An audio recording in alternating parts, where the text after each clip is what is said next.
There are those in the Arab world and around the world that are saying that what happened on October 7th was basically soldiers run amok. Nope. It was all part of the plan. The New York Times has published Yahya Sinwar's plan, where he says, you are to cause horrific crimes against the Israelis, including cutting off genitals, rape, murder, and videotape it and put it out on the world press.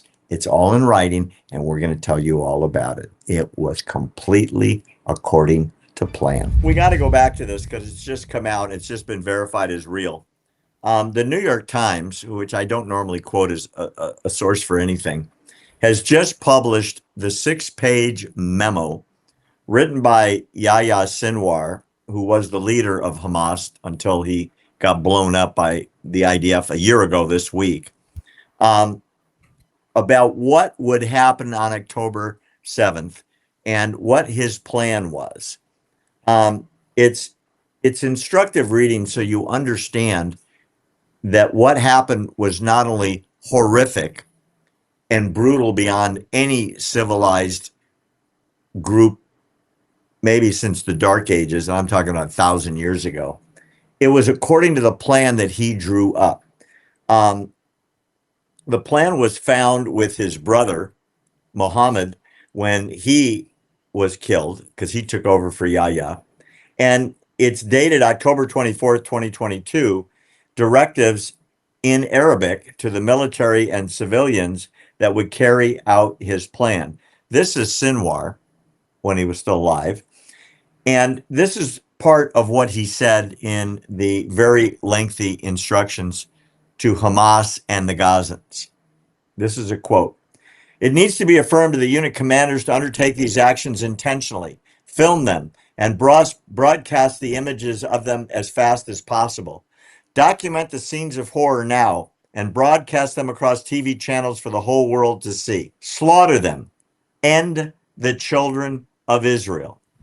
And it goes on about cutting out their eyes, cutting off their genitals, record everything so the world can see it. This will terrify the Israelis. So when 6,000 Hamas fighters and thousands more regular Gazans poured across the border, they were not disobeying orders.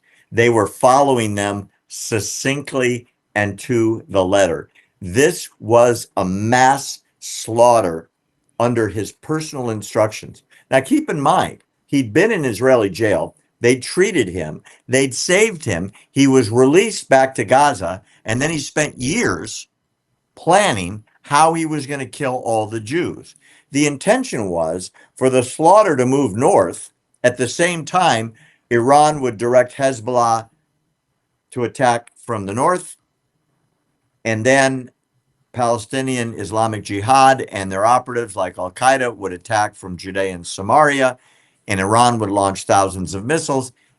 The attack never coordinated correctly. And so eventually Israel counterattacked and pushed out the people that had invaded into southern Israel, thank God, or hundreds of thousands might have died had it become what they were shooting for.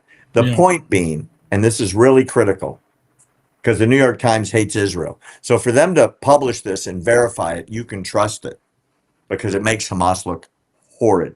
It shows them for the vicious barbarians that they are. Cut off the genitals of the men, slaughter the women, rape them, and videotape it and broadcast it. You can read it. It's available online. It's horrible. Absolutely horrible. I just gave you a couple of snippets. Yeah, you know what? It's disgusting. And then you hear people like Greta. She'll come on there and she'll try to paint the brush that Israel, they're the ones that's bad. Or you hear people like Candace Owens, Tucker Carlson. They got all of this information that they never show, mind you, but they have a lot of discussions saying that Israel this and Israel that. But then we can actually show you documentation, video of what Hamas is doing, but they ignore that. They ignore all of that. Well, as we've talked about many times, they are parroting the viciousness coming out of literally Hamas. And so you end up with a, shall we say, a very skewed, non-truthful reporting, like the Gaza reporter for Associated Press said. We were told what to say, and if we didn't say it, they came after us, and they got to review what we were saying. Yeah. We became a propaganda arm for Hamas. Yeah. And now Tucker and Candace and so on are no different. They're just regurgitating the same thing.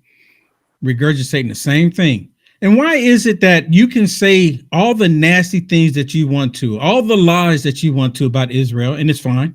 Why is that fine? But when you tell the truth about Hamas and what was happening in the Gaza Strip, that they want to shut down. This is, I mean, they just like the reporter you were talking about, how he was reporting the news and all the propaganda that was coming out of Hamas in the Gaza Strip. They push that propaganda as if it's factual information. You and I, we talked about the guy with his child, and they were on their way driving in the car, and he was coaching them. And then when they get there, oh my goodness, they're acting like they've been killed or been hurt real bad. It's propaganda, but that you can't question. But you can say anything bad about Israel. And then, Barry, you can get paid. If you came out tomorrow, Barry, and start talking bad about Israel, they'll send you money.